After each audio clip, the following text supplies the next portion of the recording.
Lucette pour ces mots gentils. Et je rebondis d'ailleurs sur ce qu'il a dit pour vous prier de m'excuser parce qu'après mon intervention et les réponses que j'obtiendrai, je devrais me retirer. Je suis en retard de plus de 2 heures pour un événement, et même 2 événements que je dois présider. Voilà. Je reviens, permettez-moi, encore sur le monnayage, parce que une de mes représentantes, qui est aussi candidate à la députation nationale, a été plaidée pour quelques-uns de ses électeurs dont la carte a connu des problèmes de défectuosité.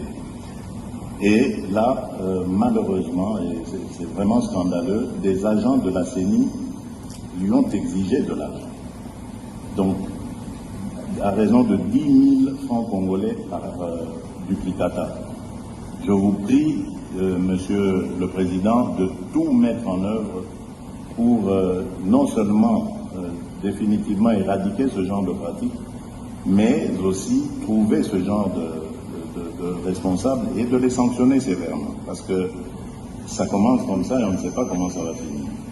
Donc soyons très prudents. Alors, je voudrais aussi faire une autre observation à propos du décalage horaire entre la zone ouest et la zone est.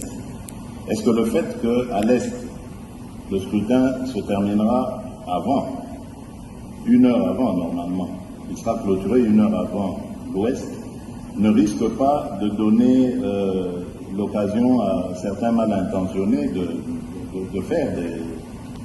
je pensais ici, par exemple, à 1 heure conventionnelle, uniquement pour ce jour-là, d'avoir une même zone horaire sur toute l'étendue du territoire national.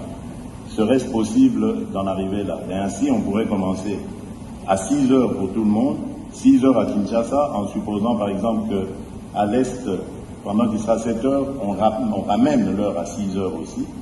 Et on le fait. Donc on le voit par exemple en Europe, il y a des moments où on passe à l'heure d'été et à l'heure d'hiver.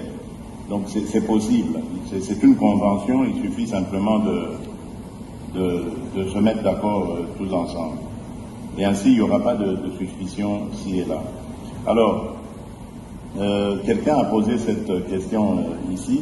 Comment est-ce que vous entrevoyez la gestion de l'ouverture des bureaux de vote? Parce que je me souviens, en 2018, il y a eu énormément de problèmes à certains endroits. Il y a eu des bureaux qui ont ouvert plusieurs heures en retard.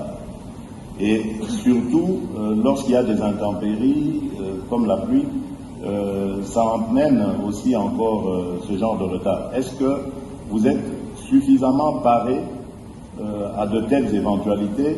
Et est-ce que nous pouvons espérer que tous les bureaux de vote ouvriront à la même heure leurs portes? Voilà, donc c'est ce que je tenais à vous dire.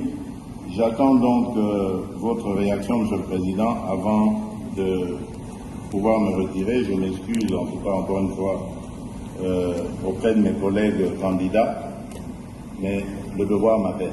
Voilà. Excusez-moi, Monsieur le Président. Puisque le candidat numéro 20 va partir et que je prévoyais de poser une question de régularité et d'égalité qui est en rapport avec le pouvoir qu'il exerce encore, et je voudrais, Monsieur le Président, que dans le cadre de la régularité du principe d'égalité, nous, les candidats présidents de la République, on devait bénéficier des mesures de sécurité que doit nous garantir le président de la République sortant. Et je voudrais qu'ils nous disent, avant de partir, quelles sont ces mesures. Parce que si nous sommes égaux en tant que candidats, mais nous ne le sommes pas en réalité, parce que pour que le président candidat arrive ici, la route était barricadée partout et il a pu arriver tranquillement. Mais nous, on était dans des embouteillages, il a fallu négocier. Mais si, dans le cas des mesures qui sont prévues, on peut nous assurer aujourd'hui que nous aurons le nombre de gardes, mais aussi un véhicule pour les policiers qu'on aura, un véhicule gyrophare pour nous ouvrir la route. Pendant le temps que nous sommes candidats, ce serait juste. Ce seraient des petites mesures qui réaliseraient l'égalité. Je pense que le président de la République sortant qui a encore le pouvoir peut nous les garantir à tous pour réaliser cette régularité et cette égalité. Je vous remercie. Heureusement, pas moi qui organise cela. Je crois que c'est le ministère de l'Intérieur. Sous vos ordres. Aussi les comportements des gouverneurs dans des provinces qui interdisent le meeting, la réunion. Si les chefs de l'État, les S'il vous plaît, suivons l'ordre, je vous en prie. Nous demandons à son Excellence, Monsieur le Président de la CENI, de répondre à la question qui a été posée. Et je voudrais vous proposer, avec tout le respect dû à votre rang,